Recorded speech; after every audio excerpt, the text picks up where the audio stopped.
Тъги в неволи младост минува, кръвта си ядно в жили вълнува.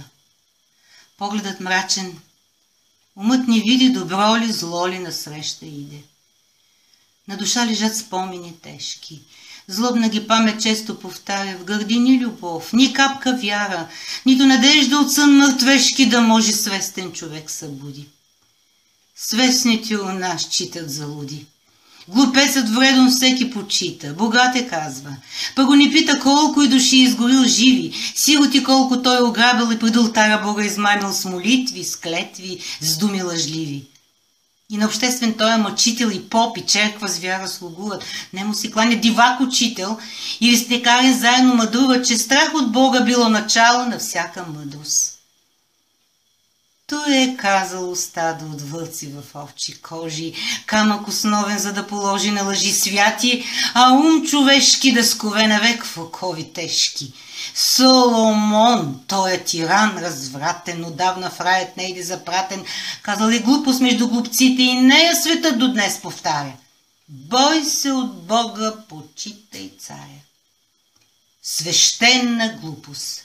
Векове цели разум и съвест с нея се борят. Борци са в мъки, в неволи тлели, но кажи, що са могли да сторят. Светът привикнал хомот да влачи, тиранство зло и до днес тачи.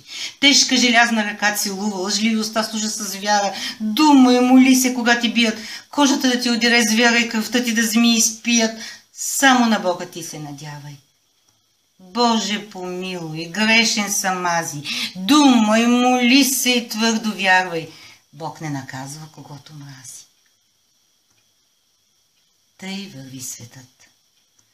Лъжа и робство на тая пуста земя царува. И като залог изрод в потомство, ден и нощ тук преминува. И в това царство кърваво, грешно, царство на подлост, разврат и сълзи, царство на скърби и зло безконечно, кипи борбата и стъпки бързи върви към своя свещени конец. Ще викнем ние хляб или свинец? Не.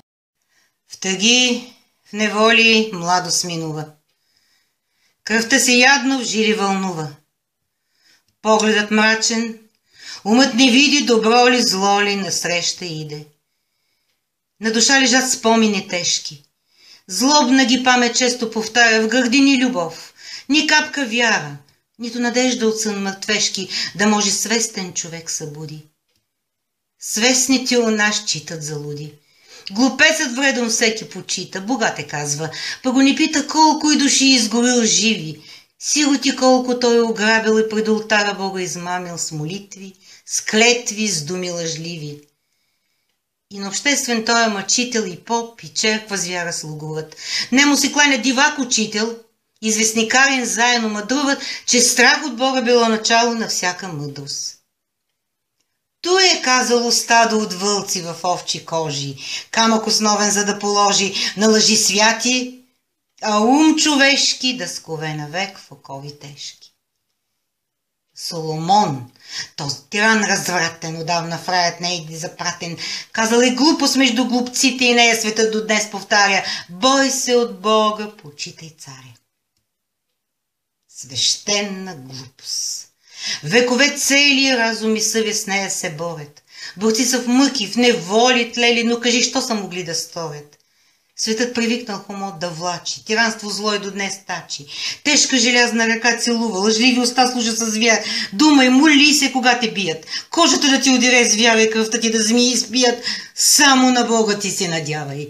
Боже, помилуй, грешен съм ази, думай, моли се и твърдо вярвай, Бог не наказва когото мрази. Тъй върви светът. Лъжа и робство на тая пуста земя царува. И като залог изрод в потомство, ден и нощ тук преминува. И в това царство кърваво, грешно, царство на подлост, разврат и сълзи, царство на скърби и зло безконечно, кипи борбата и стъпки бързи, върви към своя свещени конец, ще викнем ние хляб или свинец.